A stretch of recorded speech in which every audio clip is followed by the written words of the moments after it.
Señor, el día de hoy nos acercamos una vez más delante de ti, delante de tu trono, rogándote que tu Espíritu Santo haga en nosotros esa obra. Que de acuerdo a tu misericordia y por el amor que nos tienes, Señor, cumplas tu promesa. Tú has prometido llevar a término la obra que iniciaste en nosotros. Aparta toda distracción, Señor, que podamos recibir tu palabra en nuestro corazón y quede sembrada para que dé fruto, que podamos vivirla y que todo esto sirva para que haya más gloria para tu nombre. Te lo pedimos por los méritos de nuestro Señor Jesucristo. Amén. Hechos 17, estamos en el segundo viaje misionero del apóstol Pablo, y nada más como contexto para que recordemos, Pablo había pasado por Filipos. De Filipos, digamos, son invitados a salir y llegan a Tesalónica, luego llegan a Berea, y Pablo va como dejando gente en el camino. Llega un momento en el que ahora Pablo está solo porque tiene que salir corriendo porque los judíos de Tesalónica fueron como a perseguir a Pablo hasta Berea. Y entonces toman a Pablo y lo llevan en barco. Bueno, primero llegan a una costa y de ahí lo envían en barco hasta Atenas. Y Pablo llega a Atenas solo. A las personas que lo llevaron a Atenas les da la instrucción de que pronto se reúnan con él sus otros compañeros de viaje, que son Lucas, Timoteo. Lucas, Silas y Timoteo. Entonces, ahí vamos a comenzar en Hechos capítulo 17, versículo 16.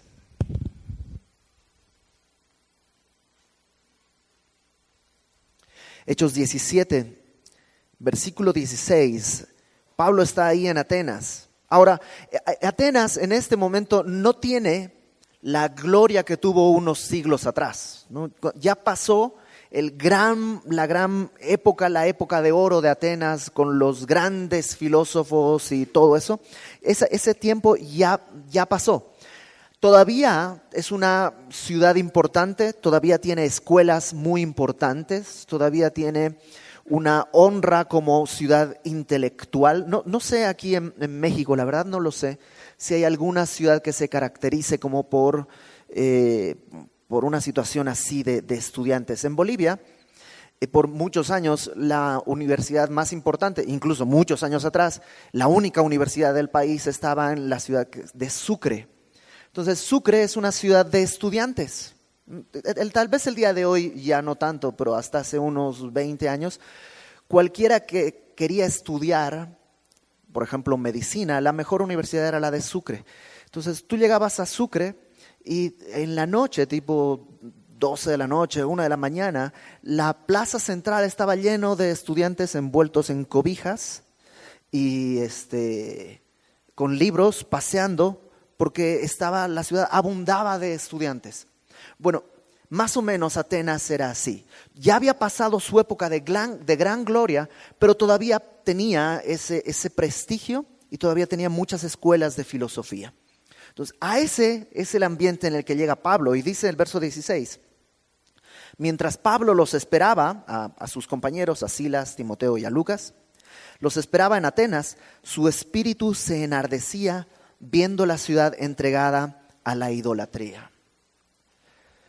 Atenas, además de tener todo este gran prestigio como ciudad intelectual, digámoslo así, también tenía muchísima idolatría. Había muchos ídolos por todas partes. Y tú conoces el panteón griego.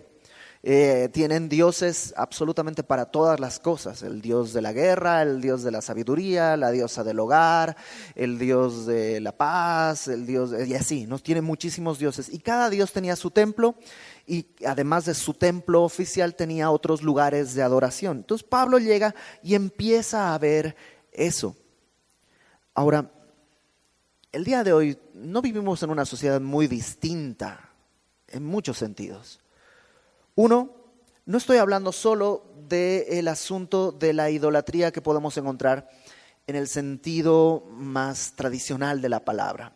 Tú cuando caminas por la ciudad, no sé muchos que aquí en Querétaro, en Ciudad de México, hay ermitas por todas partes, ¿no? Y hay ídolos y hay cosas que revelan que la sociedad es religiosa, ¿no? En mayor o menor medida, algunos por tradición, otros por convicción, pero la sociedad en general es religiosa. Y Pablo llega a eso y dice que su espíritu se enardecía. Y la palabra literalmente quiere decir como que le raspaba. Porque dice que veía la ciudad entregada a la idolatría. ¿Qué hizo Pablo entonces? Agarró un azote de cuerdas y empezó a golpear a todos los idólatras que se encontraba por ahí. No, porque eso no hubiera conseguido nada. Fíjate lo que hace versículo 17. Así que, porque Pablo veía esta necesidad, lo que hizo es, dice, discutía en la sinagoga con los judíos y piadosos y en la plaza cada día con los que concurrían. Lo que hizo Pablo fue, la palabra discutía es la misma que vimos la semana pasada, que habla de abrir por completo, de empezar un diálogo con la gente.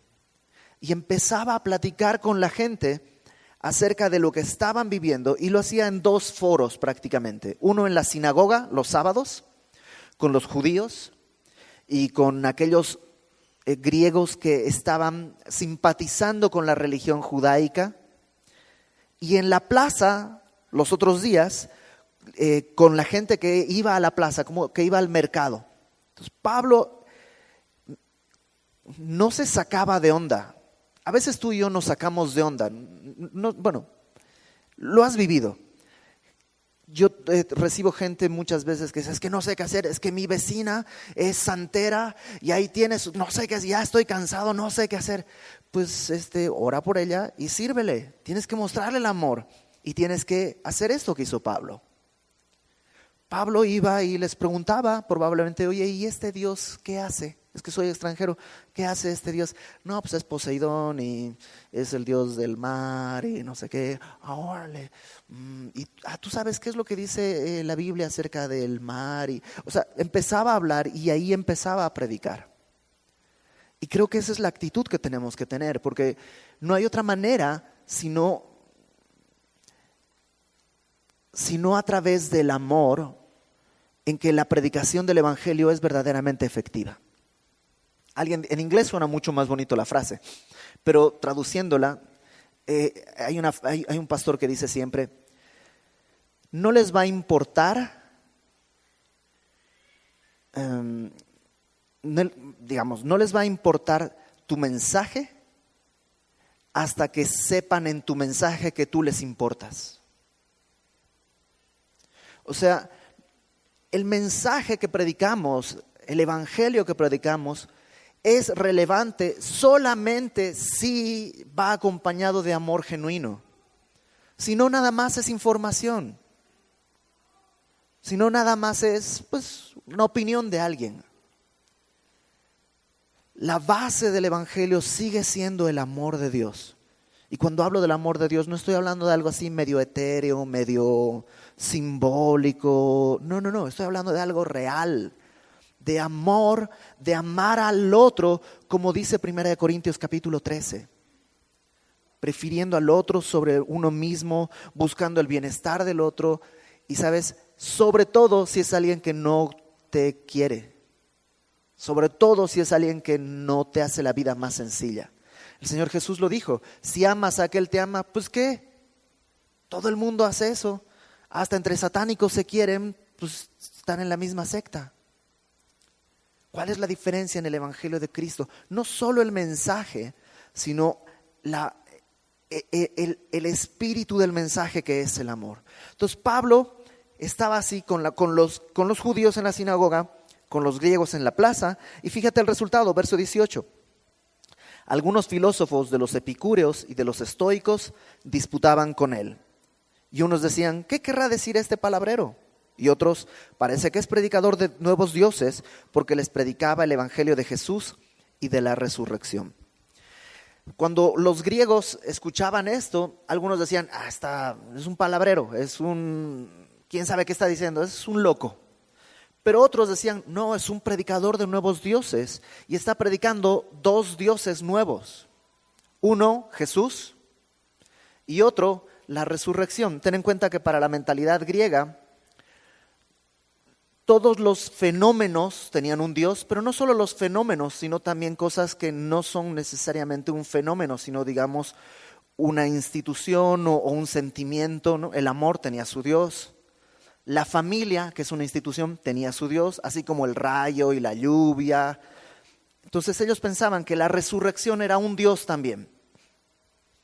Nos dice Jesús y la resurrección son dos dioses que está predicando este hombre.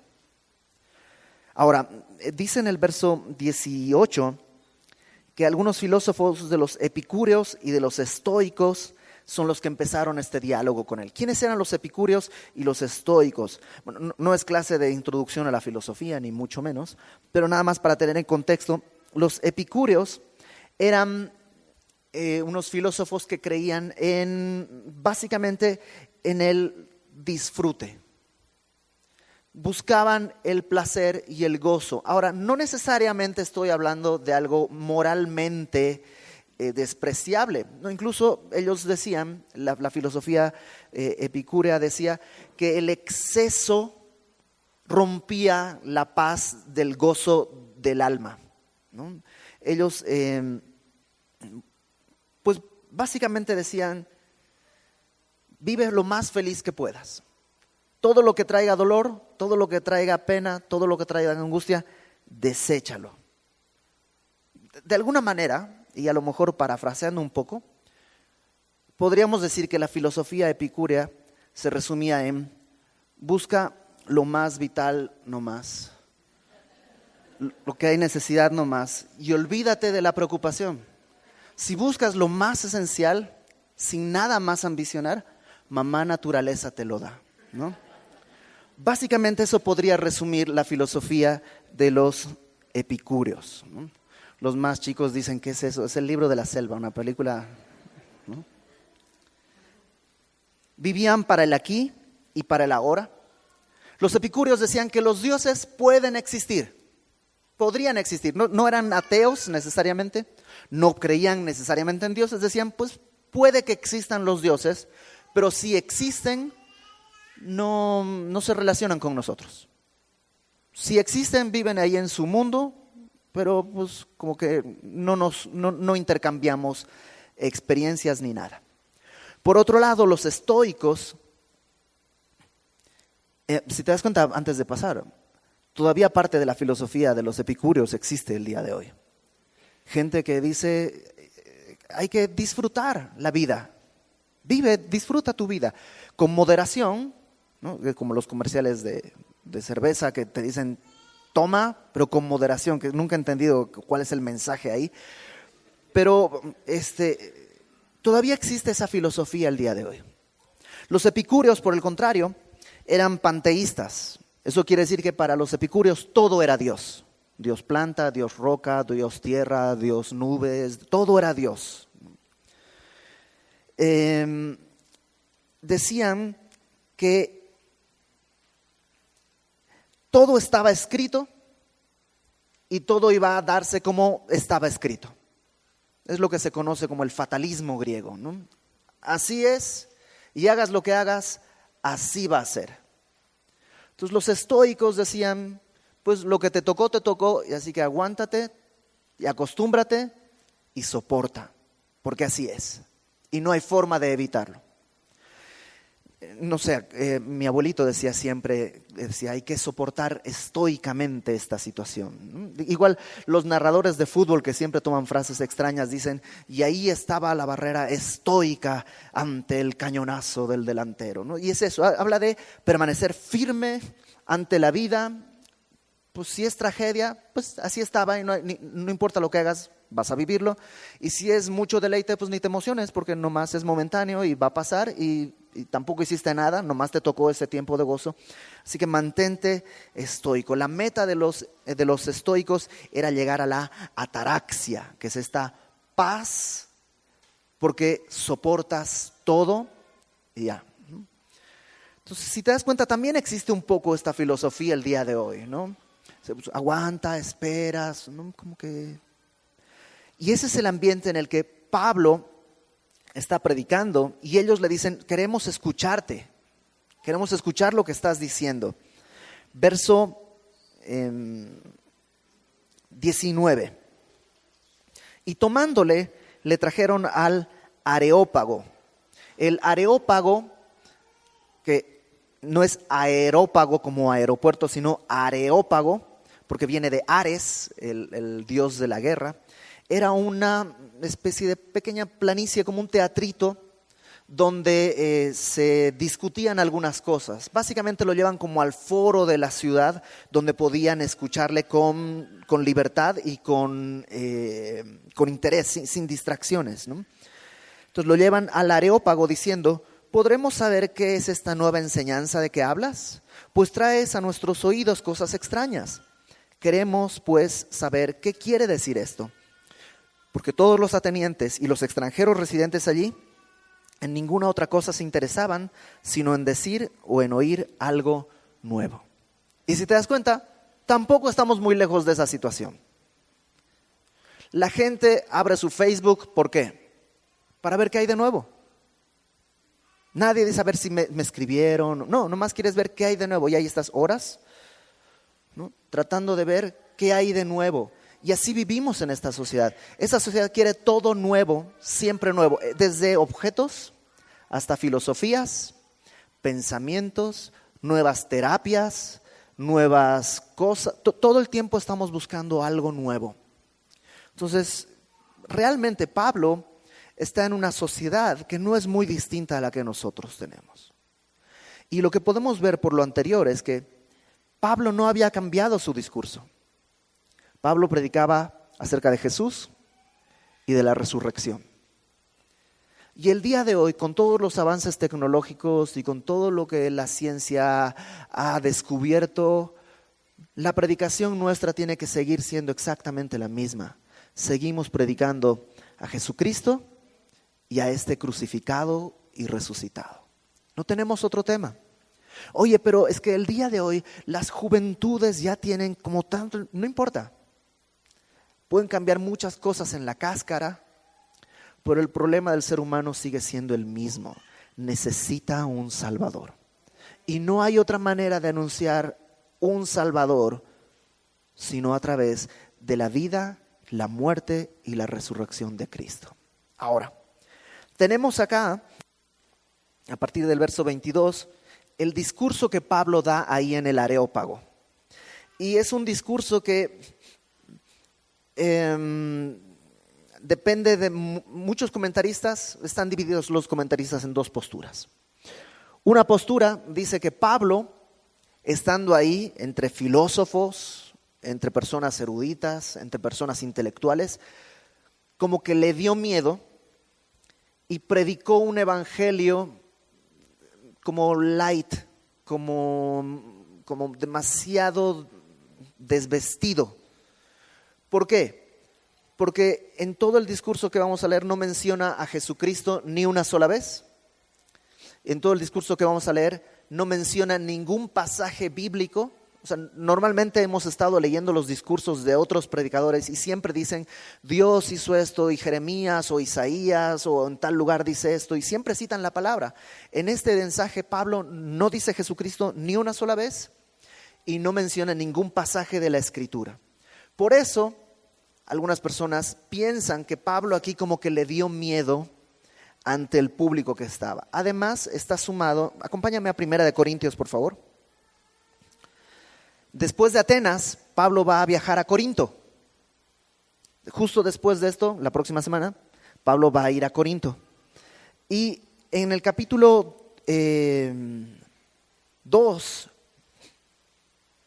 1 Corintios, capítulo 2, Pablo les escribe y les dice: así que, hermanos, cuando fui a vosotros para anunciaros el testimonio de Dios, no fui con excelencia de palabras o de sabiduría, pues me propuse no saber entre vosotros cosa alguna, sino a Jesucristo y a este crucificado. Entonces Pablo a los corintios les dice: cuando fui con ustedes, no quise hablar bonito, no quise parecer sabio, nada más les anuncié a Jesucristo y a este crucificado.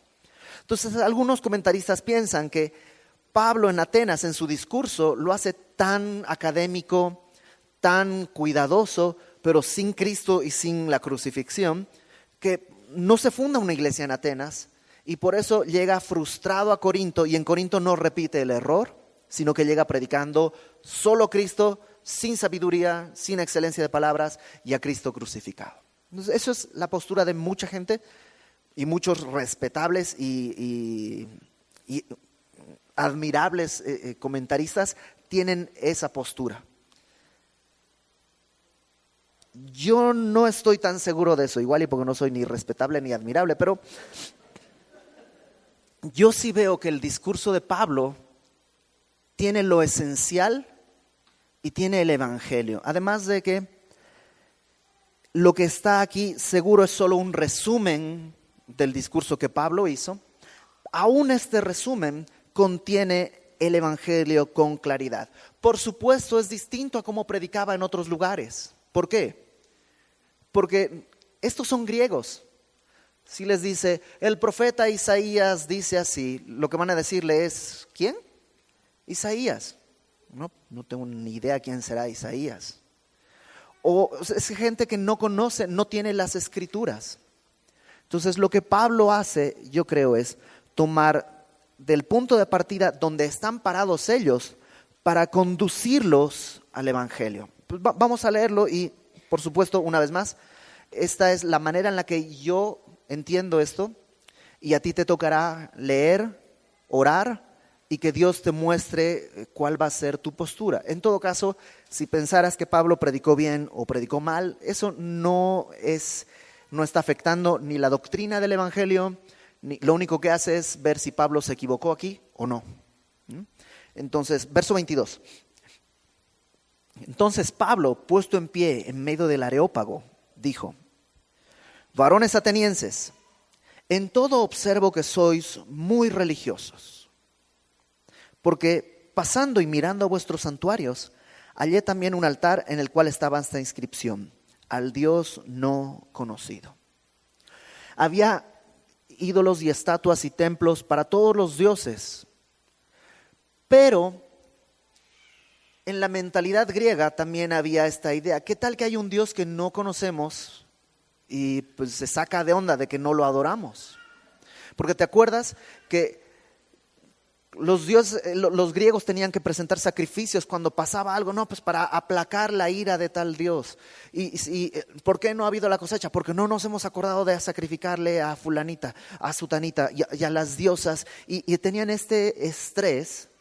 Y por supuesto había la idea de que tal vez hay un Dios que no conocemos y pues ese nos puede lastimar si no le adoramos. Entonces pongamos un templo al Dios no conocido, como un comodín, ¿no? Entonces, si viene un Dios que no tiene templo, pues este es el tuyo, ¿no? Ahí. Había una leyenda, que es solo una leyenda que cuenta Epiménides, que un par de siglos atrás de este momento, hubo una peste, una plaga en Atenas y no se solucionaba. Entonces cuenta Epiménides que lo que hicieron fue tomar una oveja y soltarla en la ciudad, y donde la oveja se sentara o se recostara, iban a sacrificar esa oveja en el templo más cercano. El problema era que pues había veces que se sentaba en algún lugar, obviamente no la misma oveja porque esa ya estaba sacrificada, ponían otra oveja y se sentaba en algún lugar donde no había ningún templo cercano. Entonces ahí edificaban un templo, un altar al Dios no conocido. Entonces probablemente había muchos altares al Dios no conocido en Atenas. Y Pablo dice, bueno, he visto que son religiosos. Me doy cuenta que son muy religiosos. Y contrariamente a lo que uno piensa, ser muy religioso puede ser un estorbo para la fe. Porque quien no cree en nada,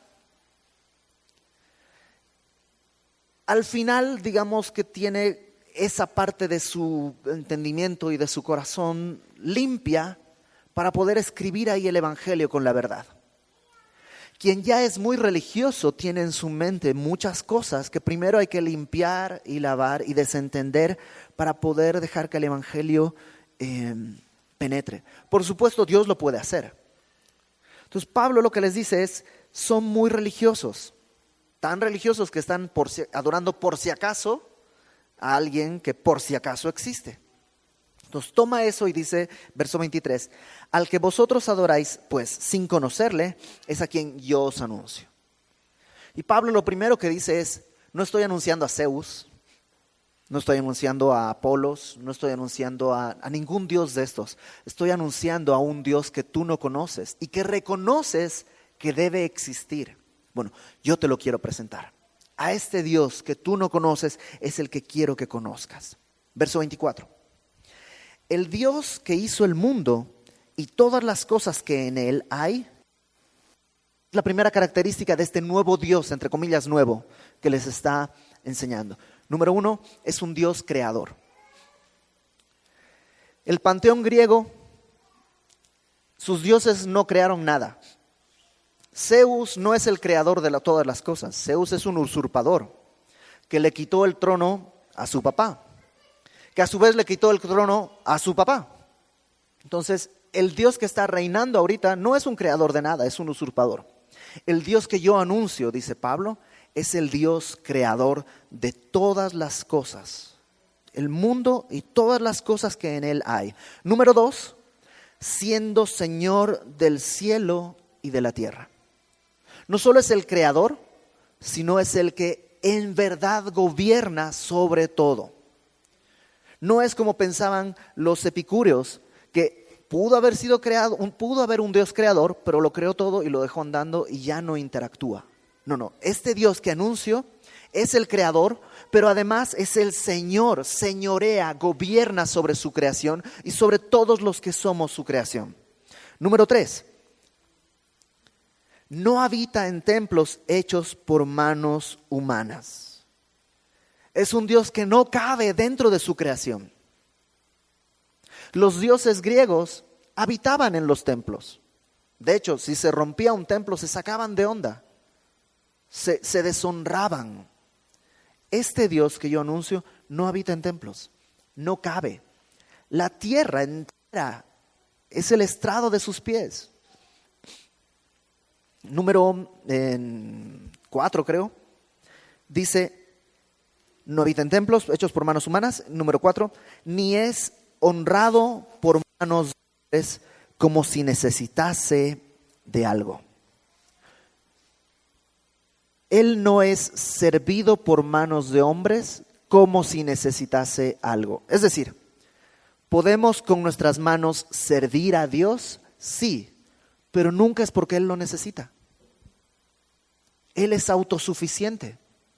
¿Podemos servirle? Sí, pero es porque Él nos otorga ese privilegio, no porque lo necesite. Él lo podría hacer mejor sin nosotros. Pablo, en una de sus cartas, dice que somos colaboradores de Dios. Y siempre que leo eso, recuerdo esta imagen. No sé si tienes hijos, pero si tienes hijos y sobre todo si son pequeños, cuando quieres hacer algo con tus hijos, tardas el triple, ensucias el doble. Lo podrías haber hecho mejor tú, solo. Vamos a hacer galletas. O sea, ya de entrada sabes que todo va a quedar así, todo manchado, todo sucio. O sea, papá, te ayudo a ordenar tus libros. Híjole. Entonces, cuando tienes tu colaborador, todo va a tardar más, va a costar más y no va a terminar tan bien probablemente. Pero lo que ganas en comunión vale la pena por lo que pierdes en productividad. Bueno, cuando Dios dice que somos colaboradores suyos, no es porque Él nos necesita, nos da el privilegio de estar en su labor. Cuando Pablo dice que este Dios que anuncia, este Dios verdadero, no es honrado, literalmente no es servido por manos de hombres como si necesitase de algo, está diciendo eso. Ustedes le tienen que honrar a Poseidón porque si no Poseidón se enoja, porque él necesita ser adorado. Nosotros en cambio adoramos a Dios no porque Él lo necesite, Él no necesita mi adoración. Él ya es perfecto, Él no tiene un complejo de inferioridad y si yo dejo de honrarlo, se saca de onda. No, Él no necesita mi adoración, yo necesito adorarle. Y Él ha abierto ese camino porque sabe que esa es mi necesidad. Porque si yo no le adoro a Él, voy a adorar otra cosa. Y voy a extraviar mi vida. Entonces, lee el Salmo 50 en tu casa. El Salmo 50, Dios dice, pues si tuviera hambre no te lo diría a ti. ¿Por qué piensas que yo quiero sacrificios? ¿Tú crees que como esos animales o me alimento de esa sangre?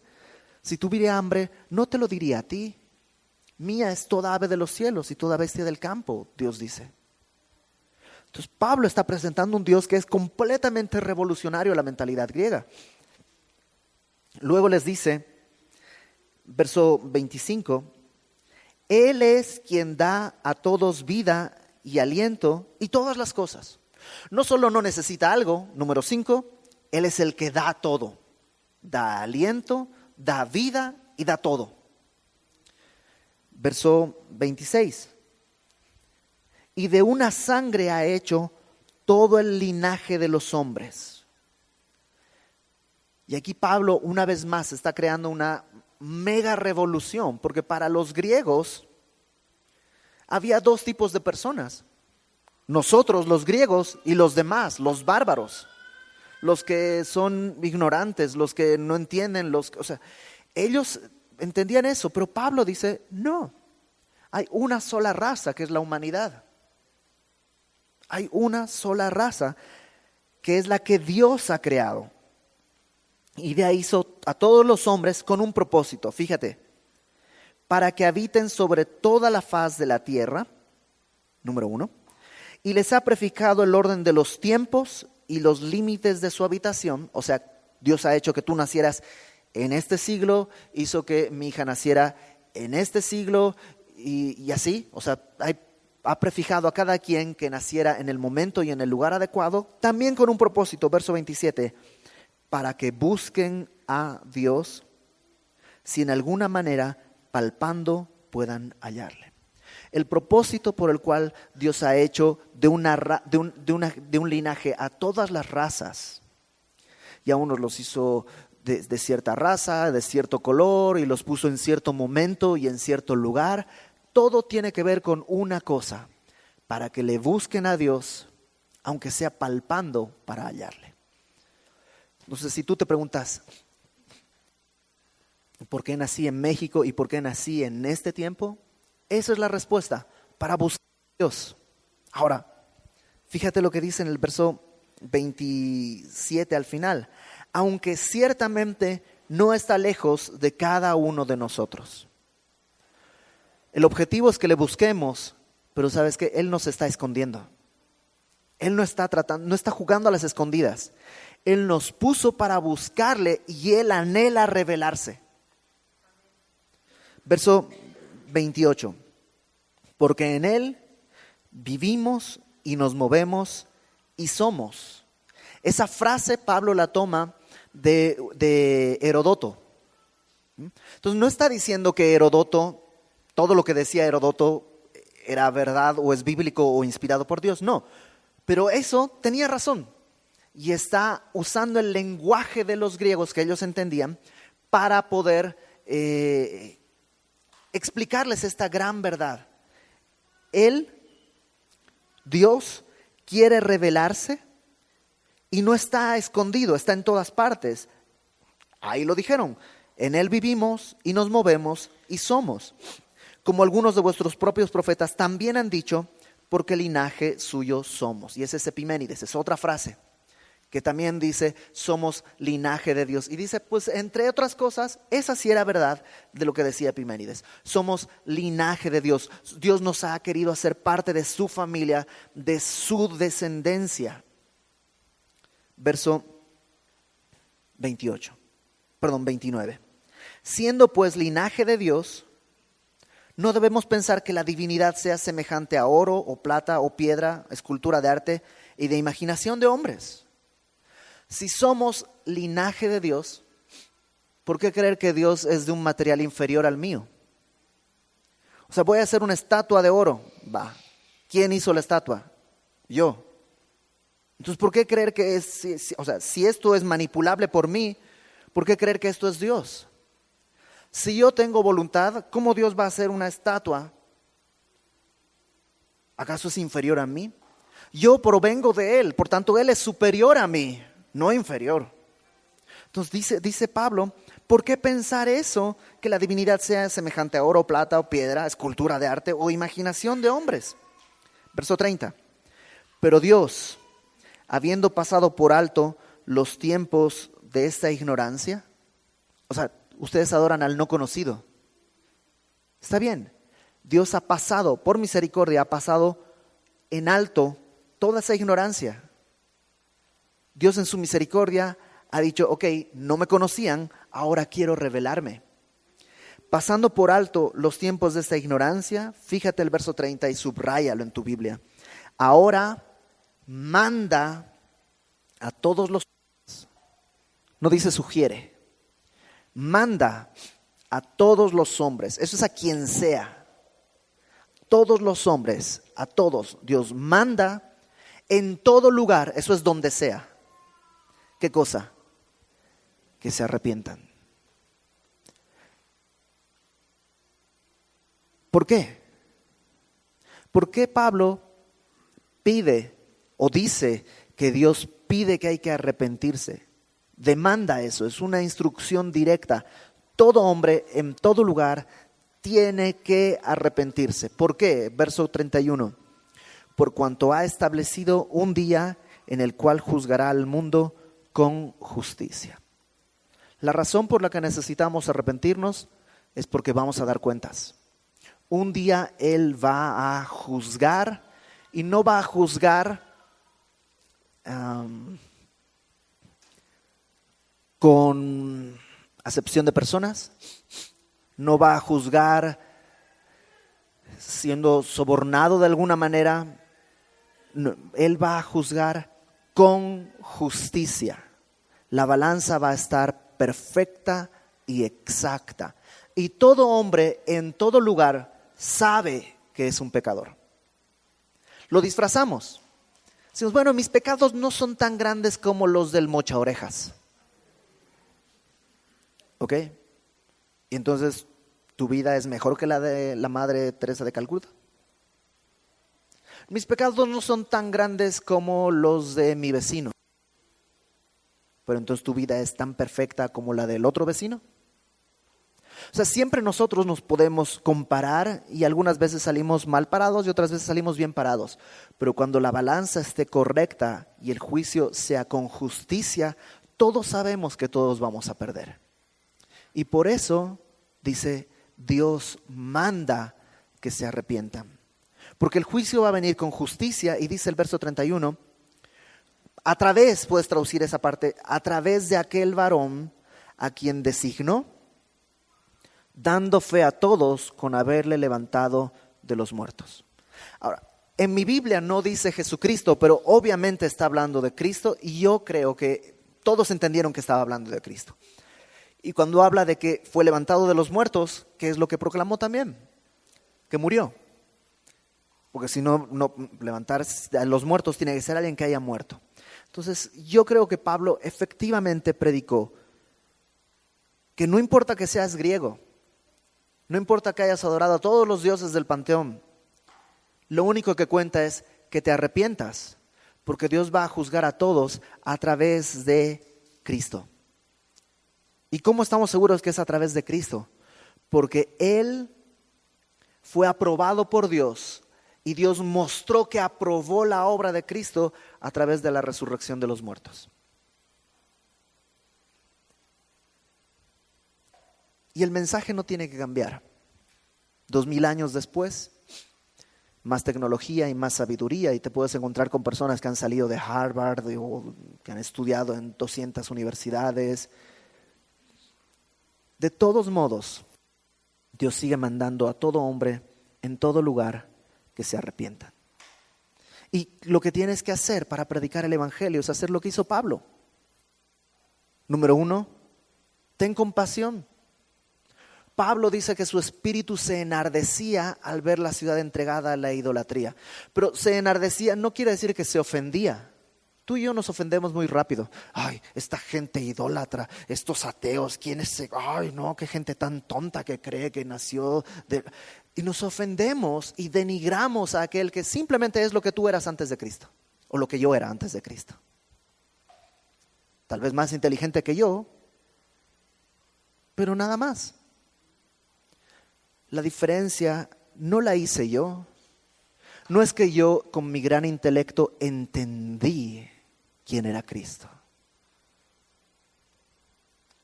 Cristo se reveló a nosotros. Cristo nos agarró en la oscuridad y nos tomó, abrió nuestros ojos y nos trajo a su nueva vida. Entonces, lo primero que necesitamos es tener compasión por aquellos que están tan perdidos como estábamos tú y yo. Número 2, escúchales. Escúchales. Escucha lo que piensan, escucha lo que dicen. Y luego exprésales lo que la Biblia enseña, lo que la Biblia dice. Y el mensaje es sencillo. Dios quiere que te arrepientas, porque Él va a juzgar. Y va a juzgar a todos a través de la obra de Cristo. Así que arrepiéntete, porque Dios quiere traerte a su reino, pero necesitas confesar quién eres para entender quién es Él. A veces, como con el carcelero en Filipos, esto produce una conversión que inmediatamente se riega a toda la familia del carcelero. Otras veces, como en Tesalónica, este proceso dura. Estuvo 3 semanas Pablo ahí para que pudiera haber algún fruto. Otras veces, como en Atenas, dice en el verso 32, cuando oyeron lo de la resurrección de los muertos, unos se burlaban y otros decían, ya te oiremos acerca de esto otra vez. O sea, gente se burlaba de eso y otra gente le decía, está interesante, pero ahorita no me interesa. Otro día con gusto te escucho, pero ahorita como que no. También hay gente que va a reaccionar así. Nuestra tarea no es convencerles, sino nomás predicarles. Nuestra tarea no es convertirles, sino nada más apuntar el camino con claridad y con amor. Y dice el verso 33, y así Pablo salió de en medio de ellos. Mas algunos creyeron, juntándose con él, entre los cuales estaba Dionisio el Areopagita, uno de ellos. Uno. ¿Quién sabe cuántos habría? Pero uno. Y sabes, uno es más que suficiente. Uno es más que suficiente. Que a través de tu testimonio, uno en toda tu vida, uno crea, hace que tu vida en verdad valga la pena.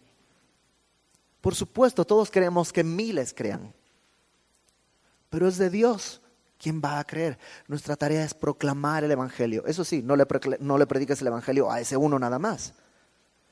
Pablo le predicó a todos en el Areópago. Uno creyó.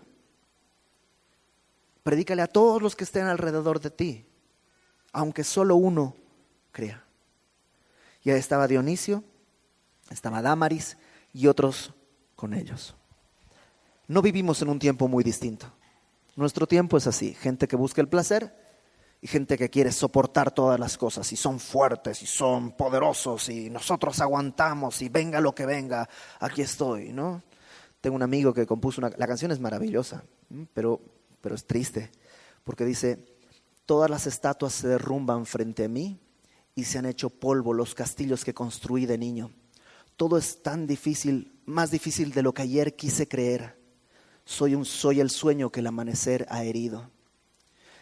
Y tengo, el estribillo dice, y tengo el corazón en llamas, el alma en la canción que escribo, y me queda algo de humor para burlarme de mí mismo. Y no le temo a lo que vendrá, da igual si escampa o vuelve el huracán, la intensidad es lo que me hace sentir vivo, ¿no? Y cuando lo escucho, yo lo único que digo, wow, pero ¿sabes qué? Esa intensidad se va a morir, tarde o temprano. Lo único que nos sostiene es el Evangelio. Y hay gente como mi amigo, que está frente al huracán y dice, sí puedo, sí puedo, sí puedo. tarde o temprano no va a poder. Y yo quiero estar ahí para poder decirle, ok, ahora que estás derrotado, Dios te sigue buscando y Dios te sigue amando. Si el día de hoy me ofendo con sus letras y sus canciones, cuando esté caído, ¿a quién va a acudir? Entonces, el día de hoy vivimos en un capítulo 17. Entonces, no cambies la página en el discurso. Seguimos predicando lo mismo. Al Dios creador, al Dios como Señor, al Dios infinito, al Dios autosuficiente, al Dios que da y da y da, el Dios que nos ve a todos por igual y el Dios que va a juzgar, pero que en su misericordia nos ha otorgado la puerta abierta a través de la fe en Jesucristo. Pues vamos a orar, porque probablemente esta semana nos encontraremos algún Dionisio, alguna Dámaris que necesita escuchar el Evangelio. Padre, gracias porque no depende de nosotros, que tú puedes hacer tu obra, Señor, mejor sin nosotros. Pero qué privilegio nos has dado de anunciar tu Evangelio, de ser portadores de tu mensaje. Haz tu obra en nosotros, Señor, que tu Espíritu Santo en nosotros en verdad, haga esta obra tan grande de amor, que podamos amar a los que están alrededor de nosotros, sobre todo a aquellos que no nos caen bien y aquellos a los que no les caemos bien, que podamos amarles de tal manera que no puedan dudar de tu amor, que duden de nosotros, que duden de todo en nosotros, pero que no duden de tu amor y que vengan al conocimiento de tu gracia. Ayúdanos a no quedarnos con el mensaje. Ayúdanos, Señor, a que nuestro corazón esté enardecido cuando veamos la idolatría en la ciudad en la que vivimos. Y que ese ardor se convierta en una predicación clara y firme de tu Evangelio. No en desprecio por la gente, sino en amor por aquellos que tú has amado. Usa nuestra lengua, Señor, que nuestra boca publique tu alabanza. Lo pedimos, Señor, sabiendo que pedimos lo que tú quieres, porque tú quieres que todo hombre sea salvo y venga al conocimiento de la verdad.